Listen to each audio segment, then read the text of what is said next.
So your film was at Sundance this year. It was the premiere, and you won an audience award. So can you tell people what you as a director got out of the Sundance experience and advice you would give other women directors who are gonna go to Sundance, and how to use it well?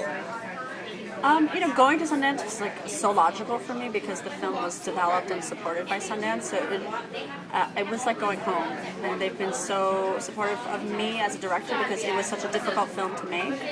And what's so interesting about Sundance is that it is like that ideal place to premiere because of both the support that you get from the festival and the people that come to watch your film are really curious about the world. But in terms of making films, there's no advice but to do it, no matter what it takes. If it means shooting it digitally, if it means nobody getting paid, the best advice I can give you is just to do it. And once you're there, it's such a great platform to really think about what your film's about and why you made it and who you hope to reach. And those are all things that you can talk about both when you talk to the press and when you talk to the audience. You have the most receptive audience in the world. This is the time to really talk about what the film is meant to you. And I read that you were pursued by agents after Sundance. So have you gotten representation from this? I was pursued by agents and managers. I decided to go with a manager, which is Cinetic Management, Art Walker. So yeah, I'm working on my next few projects to go out soon.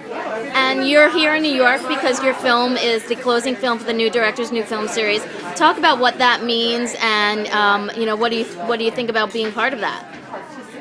Well, it's really meaningful for me because it's kind of like the full circle. Since I've done the New York Film Festival with a short film. I've done with my feature doc. I was in the MoMA's Director's Fortnight, and now I'm closing off with a feature, closing New Director's New Film. So it's kind of like the full circle.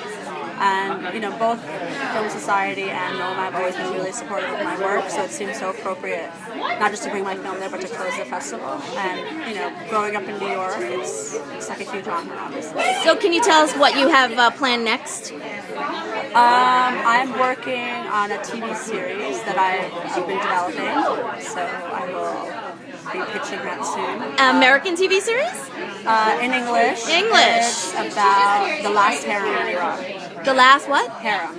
Ooh, cool. So it's all about how women, which the byline is an era when men had harems and women had all the power. It's about the women kind of controlling the government and the behind the scenes of the government.